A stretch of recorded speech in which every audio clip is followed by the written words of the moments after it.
Hey everybody, this is Texas Tiger Diggs. One of my subscribers wanted me to test the racer with the small coil on a nail test. I did a couple of nail tests, but I decided I would settle on the king of the nail test, the nail board test. And I've also run this test across my other other two machines, the Deus and the Force Core, in addition to the racer.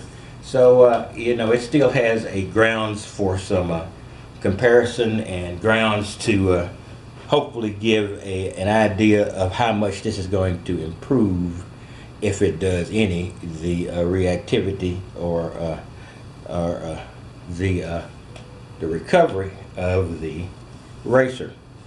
So I think I've got everything centered here. So I'm going to show you what I've got here. I've got nails. Right here on this tester, got nails. And let me switch on my my racer. And I'm going to keep everything at default.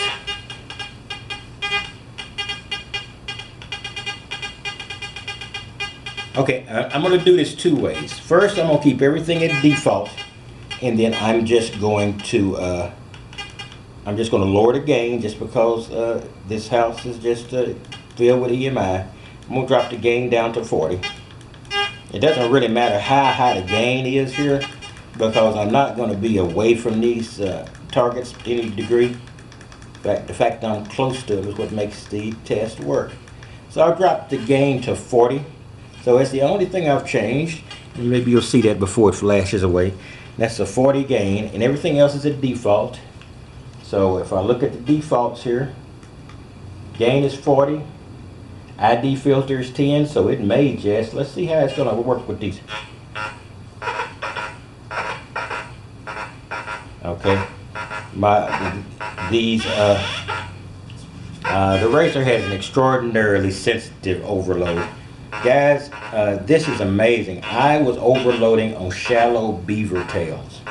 I don't think I've ever overloaded on a beaver tail, even on the surface on any other detector. Alright guys, target ID is about 20 when I cross these nails, and you hear the classic grunt.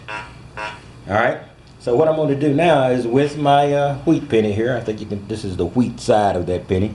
I'm not sure if it's got enough to see it, but it doesn't really matter if it's wheat or not. I want a copper penny, and my wheat pennies are easier to see than trying to read the date on a copper penny.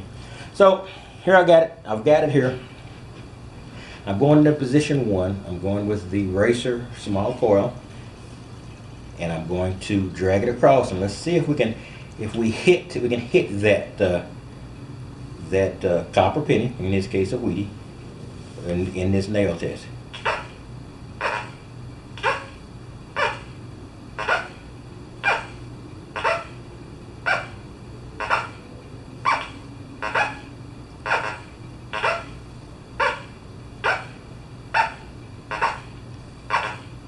Okay guys, on every other swing I'm getting a VDI in the 80s, but I have to slow my swing down considerably to get that. So it's I'm getting an 82. 82 or 83 is what the copper penny normally reads. Now I'm going really slow. Now I'm going really slow, and I get it good when I'm in there, just going right over the top of it. So it tells you how that sounds like. Let me bring this up to 3 tones and try that again and make sure. I'm going to bring this up to 3 tones.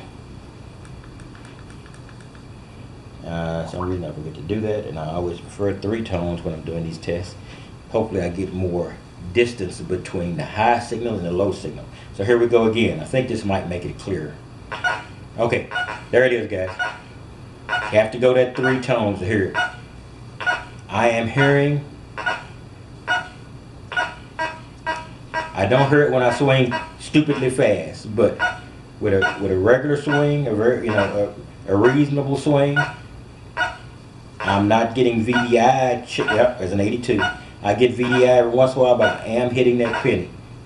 Now let me remove the penny and let's take a listen to this sound again. Okay, guys, I'm pretty sure we can say that I am reading that penny, because without it going, I just got the grunt. And a VDI at 20, it doesn't vary.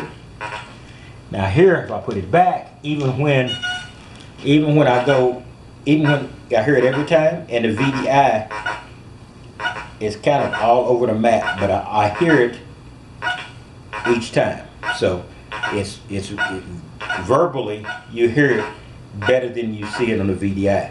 All right, let me go into the second position and go straight across here and see if I hear it with this considerably tighter position here.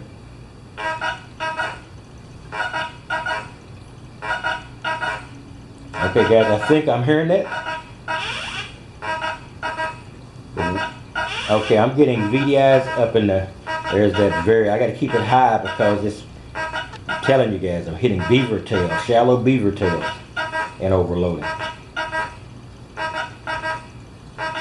All right, and then I'm hearing it a bit. Now let me remove this completely and let's see what it sounds like.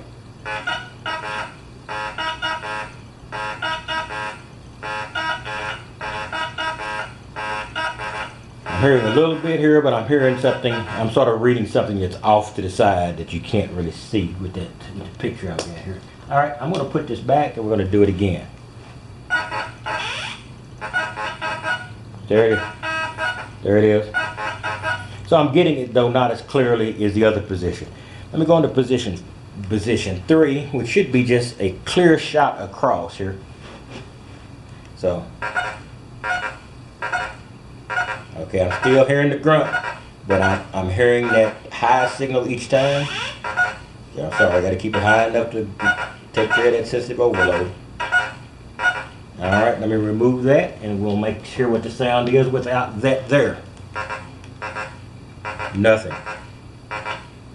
Okay, small coil doing pretty good. I'm gonna go one more here. I'm gonna put this back, well, in this position, and I'm gonna go straight across here. There is a nail on the opposite side, so let's see what I get.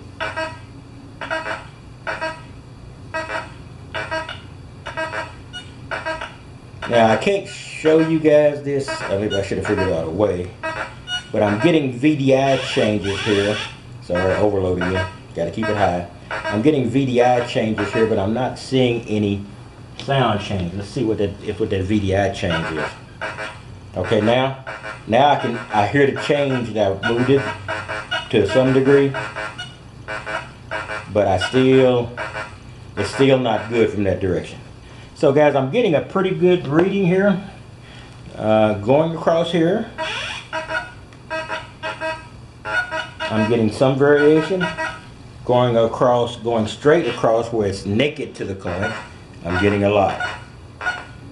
Okay guys, so I see a marked improvement with the eraser with the small coil.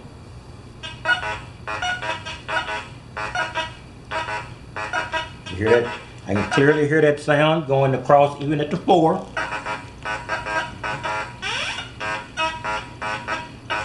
Alright. Okay. Now that's the nail test.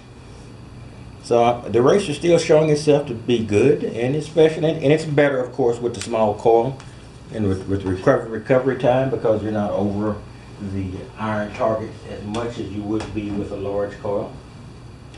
So maybe it's not stressing the system so hard, but just want to let you see that. I'm just going to use I think I only use the center square. I'm not going to use well, I can go ahead. I can drop it down here. I'm only going to go do this a couple of ways. I'm putting him in the second position of the nail bore test.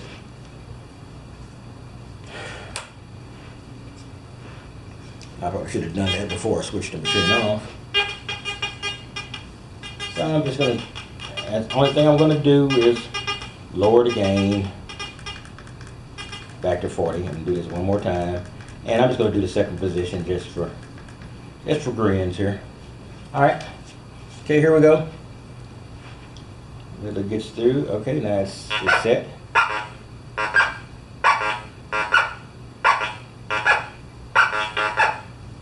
And it's right up against that nail. Now I'm hearing a squeak. Let's see what happens when I remove it. Do I hear the same squeak? No, I don't hear that solid squeak anymore. So now I think I'll end it right there. So I hope my subscriber is happy with that. I did do the nail test with the razor. It showed it pretty good. I got some feedback in all positions. You know, better in some than others. So can't complain too much about that, because even the mighty Deus has issues with the nail test in some directions. So it showed itself to be very good. So I just wanted to do the nail test with the racer and the small coil.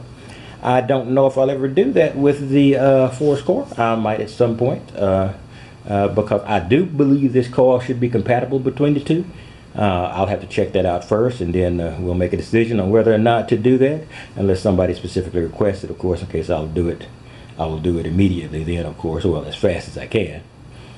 As fast as work, personal life, etc. will allow me, in other words. Any case, it's Texas Tiger Diggs, and I am finished with this for today. And I hope that maybe that was important to some people. We'll have to see what the comments are like. In any case, I will see you the next beautiful day that I can detect. Looks a little cloudy. Not sure if it's going to be tomorrow, but I'll be out there again. You have a wonderful day.